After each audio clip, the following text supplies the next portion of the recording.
On November the 20th, 1983, a stunning made-for-TV film took nuclear war out of the abstract and made it horrifyingly real. This is not an exercise.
The gut-wrenching scenes even impacted President Reagan.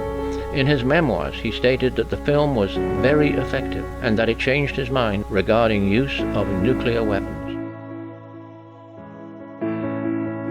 In 1987, the US agreed to remove and dismantle its missiles in Germany when it signed the first treaty with the Soviet Union to reduce the size of both their nuclear arsenals. Life on Earth may recover from a dramatic climate shift, but humans might not survive. That is a sobering conclusion from a UN report, and it confirms what many scientists have been saying in the last few years. Climate change is happening faster and hitting us harder than expected. Early models predicted that it was unlikely we would see the worst consequences before the year 2100. But according to the report, that could be the reality when a child born today turns 30. Currently, the world has already warmed by 1 degree Celsius. On current trends, we are heading for 3 degrees of warming. But even if the world sticks to the ideal 1.5 degree target, the UN climate body says that conditions will change beyond our ability to adapt. 350 million people living in urban areas will be exposed to severe drought, ravaging crops.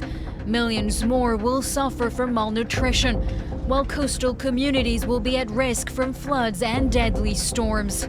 The report also warns that these changes could be irreversible and lead to cascading impacts, with some regions experiencing multiple calamities at once. The report was not due to be released until February of 2022, but was leaked to the media. This as world leaders prepare for the COP26 climate summit later in November, described as potentially a make or break moment for the planet.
Meteorologists and climatologists are finding that a rapid climate event is happening right before our eyes.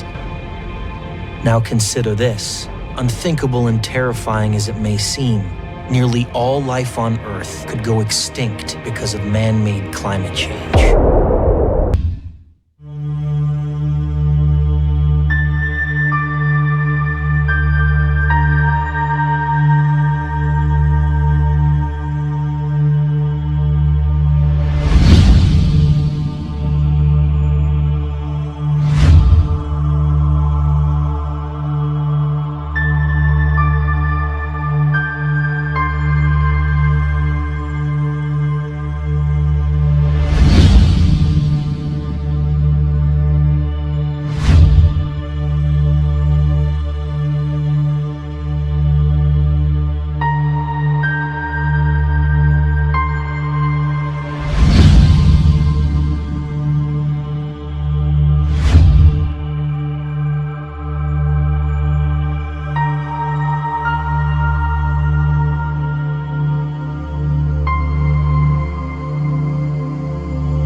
Famine.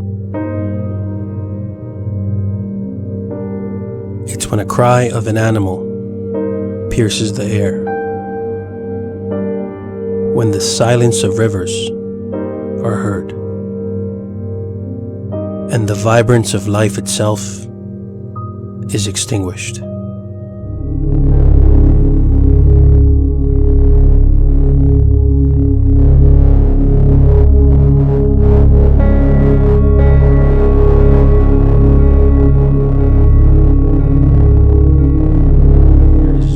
Water to be found for miles and miles, and for some people hundreds of kilometers.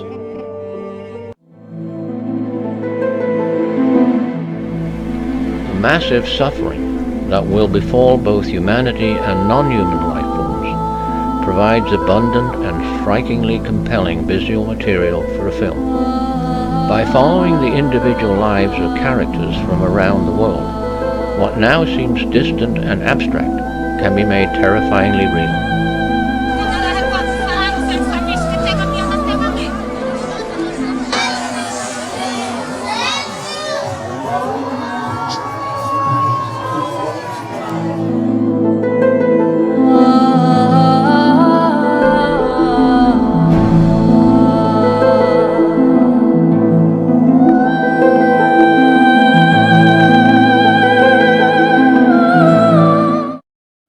A key factor in the success of The Day After was not only its backing by a major TV network, but also its star power. Many people with both substantial means and connections to the film industry have been directly involved in efforts to raise awareness about the climate crisis. Here are some of them. Director James Cameron, actors Leonardo DiCaprio, Jane Fonda, Robert Redford, and Mark Ruffalo, former actor and California Governor Arnold Schwarzenegger, and financial backers of climate-related messaging like Michael Bloomberg, Tom Steyer, Richard Branson, and Bill Gates. As we now face a similar scale Holocaust, we too must conceptualize on the necessary scale and think big. A grassroots-led effort is now being mounted to promote this concept. Even though the scale is daunting, it is being undertaken in the faith that once initial momentum is generated, the idea will spread and resources will be mobilized. Our goal is to act as catalyst. If you would like to learn more about the project and ways to help, please check out the link to the blog listed at the end of this video.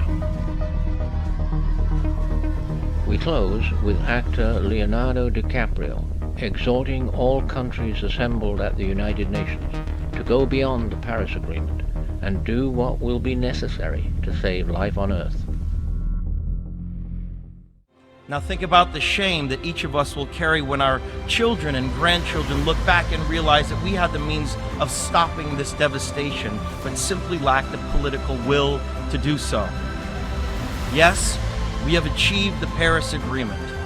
More countries have come together here to sign this agreement today than for any other cause in the history of humankind, and that is reason for hope. But unfortunately, the evidence shows us that it will not be enough. A massive change is required right now, one that leads to a new collective consciousness, a new collective evolution of the human race, inspired and enabled by a sense of urgency from all of you. We can congratulate each other today, but it will mean absolutely nothing if you return to your countries and fail to push beyond the promises of this historic agreement. Now is the time for bold, unprecedented action. It is time to declare no more talk, no more excuses, no more 10-year studies, no more allowing the fossil fuel companies to manipulate and dictate the science and policies that affect our future. The world is now watching. You will either be lauded by future generations or vilified by them. You are the last best hope of Earth. We ask you to protect it, or we and all living things we cherish are history.